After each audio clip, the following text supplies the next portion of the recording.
Hi, my name is Alex Carlucci with Gustan Cho Associates. I'm going to talk to you about self-employed people that write all their income down to zero or very little money, and they don't qualify for a mortgage, but they actually have plenty of cash to pay for a mortgage every month. They make plenty of money. It's just the way they do their taxes. So there's the conforming loan, or there's a non-QM, or there's a jumbo loan, and there's a non-QM. So the non-QM allows you to use what are bank statements, and they'll take your average deposits over the last 12 months. Now, this is for personal and business. So let's start with personal. If they're using your personal bank statements, they're going to want to see that you have transfers coming from your business bank statements to your personal bank statements. If that's the case, and the only deposits in that account are transfers from your business account to your personal, they'll use 100% of your personal bank statements. We have investors that say, let's say the wife's W-2'd, the husband's self-employed, and her money goes into the bank statement too, and his money comes from the business account. What they're going to do is they're going to back out the W-2 income. They're going to take the average of the last 12 months per month for the business deposits into the personal and use 100% of that, and then they're going to add the W-2, the gross amount of the wife's W-2, and combine them to use income. So let's say the husband was making no money in terms of his tax returns, the way he files his tax returns, but he has $10,000 a month deposits coming from his business account into his personal.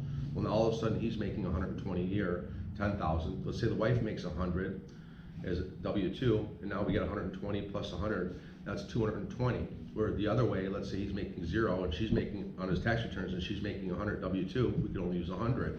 So it increases the purchase power greatly. So that's a good thing about bank statements, but the bank statements got a little couple tricky things to them I want to cover. So let's say there is no personal bank, or let's say there's no business bank statement depositing money into the personal, and the business money is going directly into his business is going right into his personal account. They're going to use some kind of expense ratio. We got investors that will use 50% guaranteed, no problem. So basically, they'll chop the money in half. So if you have $10,000 in deposits going directly into your personal account or your business, they'll only use half of it.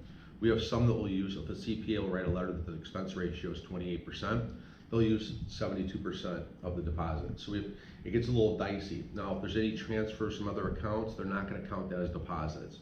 It has to be true deposits, unless you verify the other accounts that were business accounts. But I guess we're talking that you don't have a business account in this scenario. So they're also not going to take cash deposits.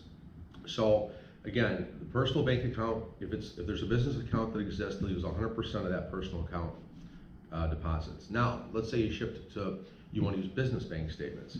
If they want to use just business bank statements only and no personal, and they'll use cash deposits in there because some businesses have cash.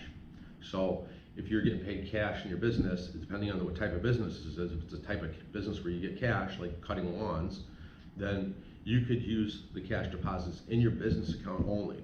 And they're going to use an expense ratio from the CPA. Is going to write a letter saying it's 28%, so they'll use 72% of those bank deposits. And they're going to average it over 12 months. And that's the way we get around people who write things off on their tax returns and aren't allowed to go Fannie, Freddie, or FHA or VA. So, but these bank statement programs do require a larger down payment. The better your score, the less the down payment, but they start off around 10% down. We do have some 5% down programs, but they're really not launched that well yet. Now, if your scores, they'll go down to 500 credit scores with the bank statement program, but you're looking at 20, maybe 25% down. And these bank statement programs will allow for mortgage lates, they'll allow for foreclosures recently, bankruptcies recently, so they have a lot of exceptions that the conforming loans don't have. So these bank statement program banks also come with forgiving you for having bad credit, foreclosures, or bankruptcies. So conforming does not do that. So it's a win-win when it comes to you're self-employed, you got some dicey credit or some recent large event that happened with a bankruptcy or foreclosure, we can still get you done. It's just about credit score, down payment, property type.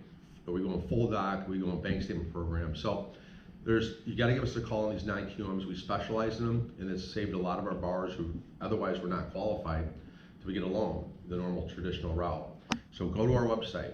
We write a lot of blogs on non-QM loans. Go to gustancho.com, GUSTANCHO.com, or give me a call. I'll talk to you about it anytime.